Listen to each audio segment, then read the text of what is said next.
This is another recipe that's using puff pastry. This is a popular Malaysian street food.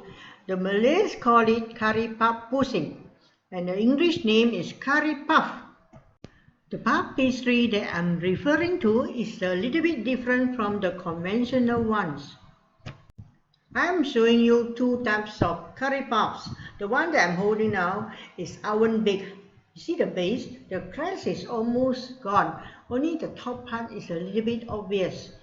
Okay, this one is a little bit better. You can still see the crust on the top. But the color is definitely lighter than the one that is deep fried. The other three are deep fried. Now look at the deep fried ones. The crust is so obvious and it's lovely. Many of the Malaysians only know the deep fried curry puff and not the oven baked.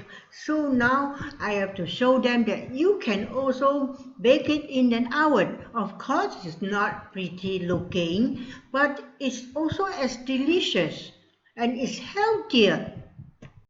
Malaysians like to have them as breakfast or tea time, and in fact, it is a popular must-have for picnics and parties. My daughter laments that the curry puff is not perfect. Of course, there is still room for improvement. But if you can make this at home, keep yourself occupied and in the meantime save some money, and in fact you can sell this if you improve on the crust, then count your blessings. I try my best to teach you. If there's still any doubts, please write it in the comment sections below and I will answer as soon as possible. Let's start with the preparation of the fillings. Traditionally, we have curry puffs with potatoes inside. So I have 170 grams of potatoes which I have cubed and I'll boil it for like 10 minutes. Here is 130 grams of chopped baked onions. I have 20 curry leaves which I keep some and the rest I chop. I'll be using 1 teaspoon of this all-purpose chili paste which I prepared earlier. And I also use 1 tablespoon of this curry powder.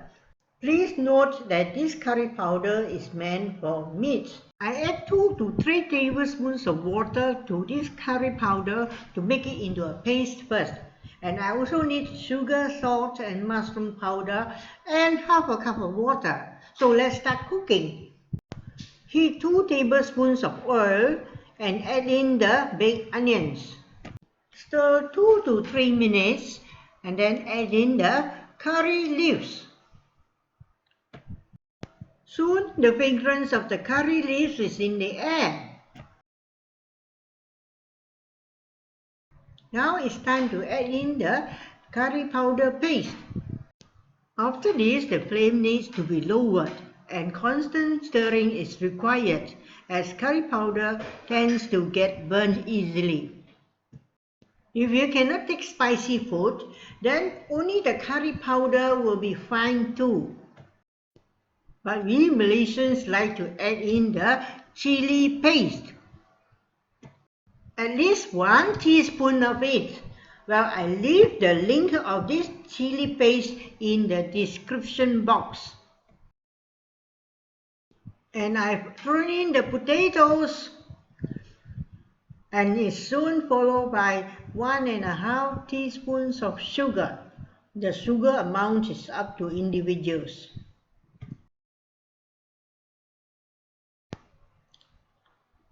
This is half teaspoon of salt. Give it a taste. In goes half a cup of water. Now you may crank up the heat and give it a few quick stirs. Test for the softness of the potatoes and the dish is ready. We turn off the flame and then lastly we add half a teaspoon of this mushroom powder. To make this type of pastry, we need two types of dough. One is the oil dough, the other one is the water dough. Now this is for the oil dough. It's 100 grams of all-purpose flour and 44 grams of cooking oil. And these are the ingredients for the water dough. 150 grams of all-purpose flour, 75 ml of hot water and 30 grams of cooking oil. This is the making of the water dough. Just add oil to the flour, mix it with the fingers and then gradually add hot water to it. Continue kneading and rolling it in the bowl until a nice smooth dough is formed and the bowl is clean. Transfer the dough onto the table, knead it again and then slam the dough onto the table a few more times before covering it with a bowl and let it rest for 30 minutes. After that, divide the dough into 4 equal parts. For all dough, just mix the oil and the flour together, then cover it and let it rest for 30 minutes before dividing it into 4 equal parts also. After that, just take one piece of the water dough, spread it out into a dish by pressing the sides or you roll it with a rolling pin, and then take one piece of the oil dough, put it in the center and wrap the sides up like in the video so that the oil dough is wrapped by the water dough. And then put the dough onto the table. Now you roll it out with a rolling pin. You roll it out as thin as you can and make sure that the sides are all rolled out like in the video. When you are happy that the dough is sufficiently thin throughout, now you have to roll from one end up with fingers like in the video also and roll it up to the other end. Okay, now turn it 90 degrees, press it with your palms a few times and again roll it out with your rolling pin. Now this time the sheet will appear to be long rather than broad. It's okay, but make sure you roll the sides also so that it's broader a little bit. Yeah, this is the way you roll the sides also. When you feel you can roll no more, then you do the folding. See, like in the video, you fold the sides together and you also roll it out. This is the final time you roll it out. You may find a thin film-like layer appearing. That's okay. That means the layers are appearing as thin as the film. Just continue rolling it. Don't worry if it tears. This is the final rolling out with fingers. We roll the dough with fingers 2 times. This is the final one.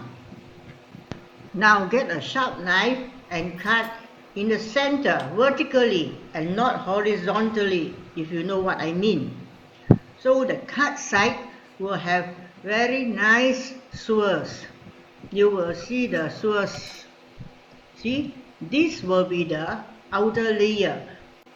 Now put it face down and press the uncut side with the palm. Then roll it out with rolling pin, and ideally it should be oval shape rather than perfect circle. This uncut side that we are rolling now is not as pretty as the cut side. So we put fillings on this uncut side and let the pretty cut side to be the outer layer. Put just sufficient amount of filling in. After that, you need to press the sides out again so that when you fold, the sides will meet together. Make sure to pinch the sides hard to conceal.